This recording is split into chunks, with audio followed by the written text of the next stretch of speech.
Tony RM curiga ayah Eki sembunyikan petunjuk penting di kasus Vina. Pengacara Peggy Setiawan, Tony RM belak-belakan menguliti kebohongan Ibtu Rudiana dalam kasus Vina. Bukan tanpa alasan Tony RM mencurigai ayah mendiang Eki, ia rupanya memegang bukti kuat bahwa Ibtu Rudiana tak jujur mengungkap kasus yang terjadi di tahun 2016 itu. Karenanya kini, Tony RM ngotot meminta Bareskrim Polri segera memeriksa Ibtu Rudiana yang dicurigai masih menyembunyikan satu petunjuk penting perihal kasus kematian Vina dan Eki. Petunjuk penting tersebut adalah terkait rekaman CCTV di sekitaran TKP tempat penemuan jasad Vina dan Eki yakni di Jembatan Talun. Perihal CCTV, Ibtu Rudiana beberapa waktu lalu sempat mengurai fakta versinya. Bahwa ia memang sempat melihat CCTV di dekat TKP. CCTV memang sempat saya lihat, namun CCTV tidak jelas menghadap jalan raya, cuma mengarah ke depan perumahan dan itu saya sampaikan ke penyidik, ujar Ibtu Rudiana. CCTV tidak mengarah ke flyover, ke jalan raya saja tidak melihat jelas, dan saya tidak mengambil, sambungnya. Atas cerita yang disampaikan Rudiana soal CCTV, Tony RM mengaku tak percaya. Menurut Tony, ada hal yang disembunyikan oleh Rudiana soal CCTV di sekitaran TKP. Soal CCTV, Pak Rudiana saya amati jawabannya saling bertentangan.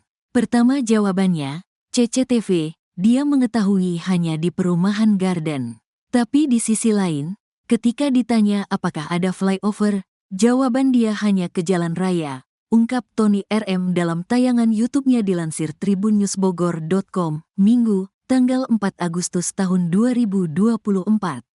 Lantaran cerita Rudiana tersebut, Tony curiga ayah Eki menutup-nutupi fakta besar yang bisa mengungkap misteri kasus Vina Cirebon.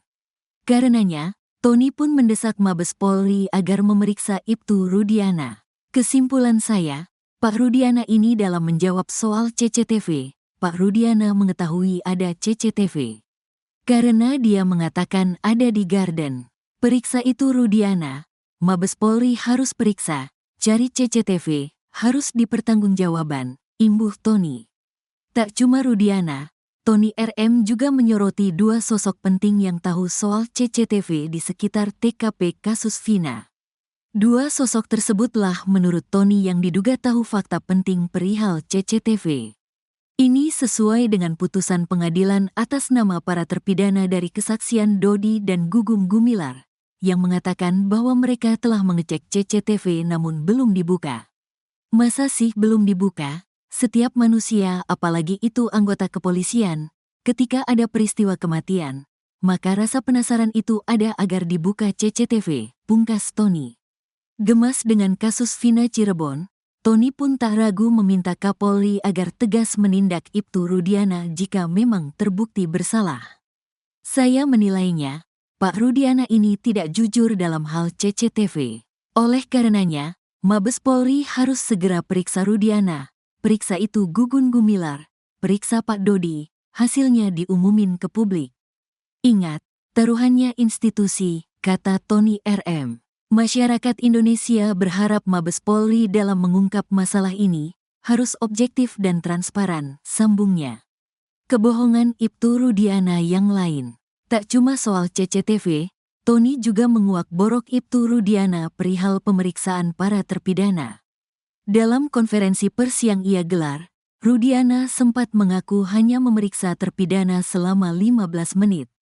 Namun faktanya berdasarkan putusan pengadilan nomor 4, PID, B, 2017 Petanyuton Cirebon, Ibtu Rudiana lebih dari 2 jam menginterogasi para terpidana agar mengaku.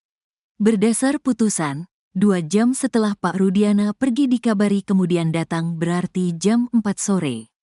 Dalam putusan Pak Rudiana baru membuat laporan jam 18.30 waktu Indonesia Barat, jelas Tony RM.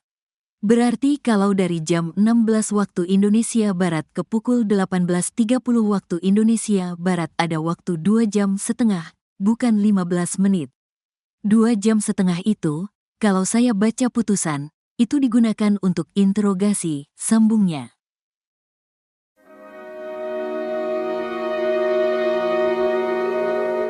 Tangis tak terbendung saat Aep, saksi kunci kasus Vina Cirebon bertemu ayahnya, Rudi Pelor. Keduanya bertemu di rumah mantan Bupati Purwakarta, Deddy Mulyadi. Hal itu diungkapkan Rudi Pelor saat berbincang dengan anggota DPR RI terpilih Deddy Mulyadi. "Abah semalam nangis ketemu Aep," tanya Deddy Mulyadi kepada Rudi Pelor. Menurut pria yang akrab disapa Abah itu mengaku bukan dirinya yang menangis. Namun, putranya Aep yang menangis sambil memeluknya. "Saya Emaha enggak nangis. Aep yang nangis. Kalau saya Emaha tetap tegar saat itu," kata dia dikutip tribunnewsbogor.com dari tayangan YouTube Kang Deddy Mulyadi Channel. Ia menyebut, Aep cukup lama menangis di pelukannya. Abah Rudi melanjutkan, ia sempat memberikan wejangan kepada putranya Aep.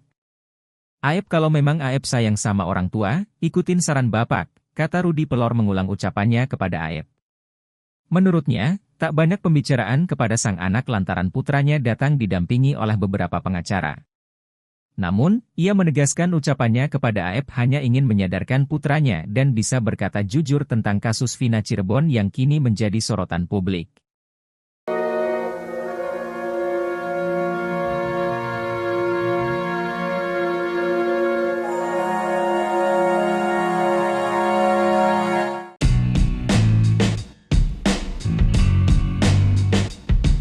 Penasihat Ahli Kapolri Komjen Pol Purnawirawan Arianto Sutadi akui bukti pembunuhan di kasus Vina kurang. Padahal, sebelumnya Arianto Sutadi sempat membela Ibtu Rudiana mati-matian. Arianto Sutadi bahkan menyarankan Ibtu Rudiana untuk melakukan sumpah pocong. Namun saat ditantang menyebutkan bukti pembunuhan, dirinya terang-terangan mengaku tak bisa. Tantangan kepada Arianto Sutadi itu disampaikan oleh kuasa hukum Saka Tatal, Farhad Abbas. "Saya berani nantang Pak Arianto, berani gak menunjukkan dua alat bukti yang membuat Bapak yakin itu adalah peristiwa pembunuhan dan pemerkosaan," kata Farhad Abbas dikutip dari salah satu TV swasta, Jumat, 2 Agustus 2024. Menanggapi tantangan Farhad Abbas, Arianto Sutadi pun mengaku tidak bisa membuktikannya. "Saya gak bisa menunjukkan wong saya gak ikut dalam persidangan ini kok," kata dia. Namun Arianto meyakini kasus Vina Cirebon merupakan pembunuhan, bukan kecelakaan. Hal itu kata dia, sudah dibuktikan dalam persidangan 8 tahun lalu. Meski begitu, Arianto Sutadi mengakui bahwa pada persidangan 8 tahun lalu buktinya masih kurang. Walaupun buktinya mungkin kurang lengkap, tapi itulah yang diambil keputusan oleh hakim. Akhirnya beliau memutuskan ini adalah kasus pembunuhan, jelas dia. Arianto pun menegaskan bahwa dirinya membela Ibtu Rudiana bukan arahan dari Polri. "Saya hanya menyampaikan pandangan saya berdasarkan pengalaman saya sebagai polisi.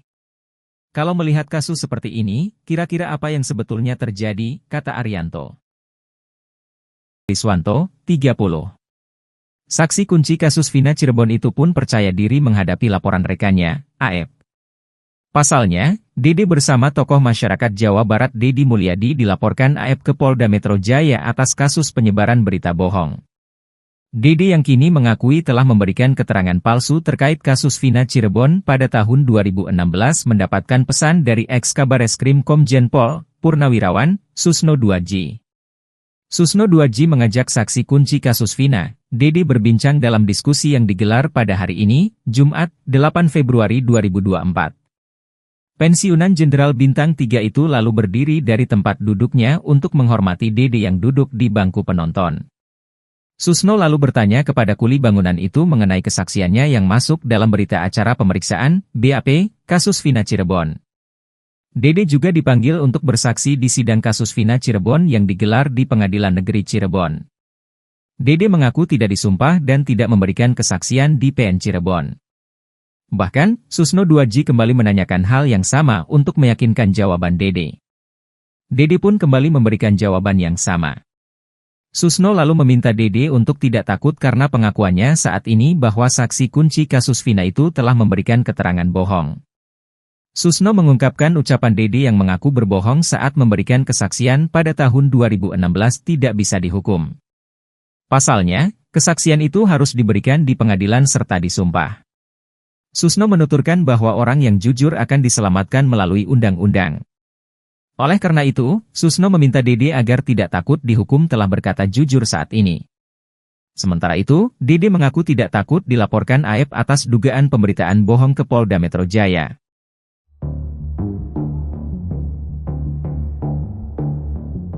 Aep salah satu saksi kasus Vina diam-diam temui ayahnya pada tengah malam.